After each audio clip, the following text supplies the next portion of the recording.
Fun. We are talking to Syracuse publisher from the Rivals.com network, Ryan Murray, who knows the Orange inside out, and he will let us know what to expect this Saturday when they play NC State. I guess first off, which Syracuse team do you think will show up? Because I'm guessing it won't be the one that got killed by Louisville. It probably won't exactly be the team that got destroyed by Louisville, but it might not be a far stretch from that team. This Syracuse team has a lot of problems on offense. They really can't score the ball, and they're hoping for a Garrett Schrader or Sean Tucker long run to kind of set them up. If those don't come, then the offense is going to have a hard time scoring points to keep up with any team out there. And then you look on defense. Right now, they just lost Jeff Canton-Arku, who was a big piece of that linebacker core. They lost him to the transfer portal. And if you can beat them up front and control with the running game, then it might end up looking like a Louisville game. It's just kind of game by game with the Syracuse team. I mean, they came out, they lost to Rutgers really bad, and they had those really close games. And then they show up against Louisville after a bye week and do nothing. It's just really hard to say what Syracuse team is going to show up. They want to win. They're close to going to a bowl game. So it's just really kind of the situation week to week, what team is going to show up. And unfortunately, we just don't have a great idea of what that team is going to be. Now, I wasn't able to see Garrett Schrader play with Charlotte Christian. I did see him at a Rivals.com camp that was held in the Charlotte area. So I had a little inkling of what he was like in high school, but not a true one. NC State did not really recruit Garrett Schrader that much or at all. Ends up going to Mississippi State, has some problems there with some teammates, ends up transferring to Syracuse. Was not expecting to see him challenge for 1,000 yards rushing, but obviously I'm guessing Syracuse fans want to see him throw for at least 150 yards in a game passing. Yeah, if he could add 150 yards a game passing to what's right now looking like a 75 to 100-yard rushing game, that would really open the game up a lot, not only for himself and the wide receivers. Sean Tucker would have more room to run, which would also be a great thing for Syracuse. But right now, it's kind of hard to understand if it's a Garrett Schrader passing the ball issue or the plays being called issue. Syracuse does have some receivers that can make plays downfield. It's just the opportunities aren't there because they really like the Garrett Schrader, Sean Tucker combo running the football. And I think that is taking over as the main offense as opposed to Garrett Schrader stepping back and throwing the football. I would like to see Syracuse start off with some short, quick passes, get Garrett Schrader in a rhythm early, and then build the run. And then you have that weapon to sit and wait on. Is Garrett Schrader going to pass the ball when he drops back? Is he going to run the ball?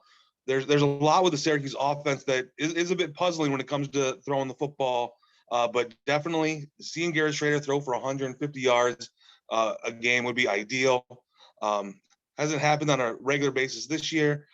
Just hope that this offseason he's able to kind of work on his throwing motion, get a better feel for his receivers. The coaching, they can coach him up a little bit, and then next year he takes off. But right now, I just don't see it happening for this game and next week's game against Pittsburgh. So Syracuse is going to have to rely really on that running game heavily. When you look at the physicality that Syracuse possesses, huge offensive line, the front seven are on defense, or I guess in these days it's probably more of a front six because everybody wants to play nickel. But a very physical defense. Stephon Thompson, second leading tackler, went to Charlotte Chambers High when he was at school. It was known as Vance High, 3-star kid by Rivals.com. But how physical is the Orange on both sides of the ball? They're very physical. You're bringing back a kind of a veteran offensive line. You're bringing a transfer like Chris Bleich on the offensive line, who was a 4-star kid coming out of high school. And then you add him with, pardon me, some other incoming freshmen like Kalen Ellis to add to a group that's got Matthew Bergeron and Aaron Service, who have really been there on the line for 3+ years.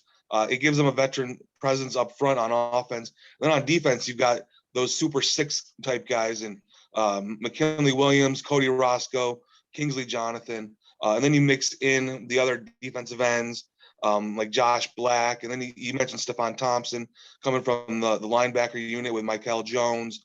And Marlo Wax is seeming to become one of those star linebackers for Syracuse. So they're a very physical group up front, a lot of players that can make plays. It's just when you get in back of them in the pass game and then in front of those cornerbacks, that's when it's going to hurt you. When you get probably right in that 15 to 20 yard zone, if NC State likes that spot, they'll be able to pick it apart all day long. And then lastly, you kind of teased about the bowl eligibility. Syracuse right now is 5-5. 2 games left. What do you think? What is the buzz about whether they can become bowl eligible, and where would the fan base be if they could become bowl eligible? Right now, the fan base is kind of frustrated at Dino Babers for some of those play calls in those close 3-point games that they had early in the season, and they feel they should already be bowl eligible.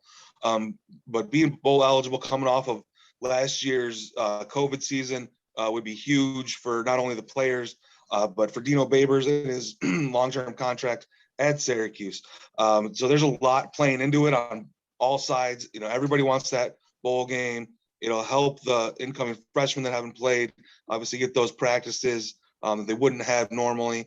And it would look better for Dino Babers with him and the athletic department. So there's a lot of factors that are going into these final 2 games as far as the fans, the players, the Dino Babers and the whole athletic staff. There's a lot riding on where this team could go next year based off of how they finished this season.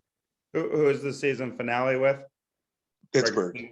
Pittsburgh. Okay, so basically 2 of the top 3 teams in the ACC, and they have to go through it to get the 1 win. Yeah, it's a tough road. The best part about it, I could say, is that they do get Pittsburgh at home in the last game of the year, but it is a very, very tough road.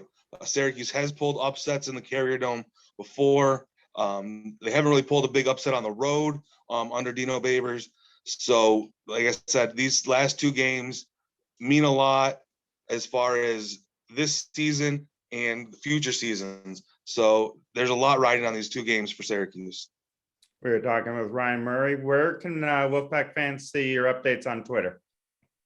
At SU on Rivals. Cool. Anything else you'd like to add?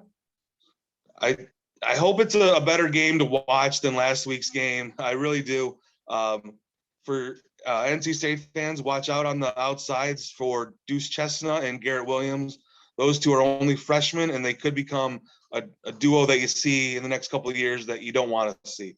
They're very physical, and they can make some plays on the outside. Cool. Well, I appreciate you taking some time. This is Ryan Murray from the Syracuse rival site. This is JC Zumbo from NC State's rival site, the Wolfpack Central. Should be interesting on Saturday. Thank you. Thanks, JC.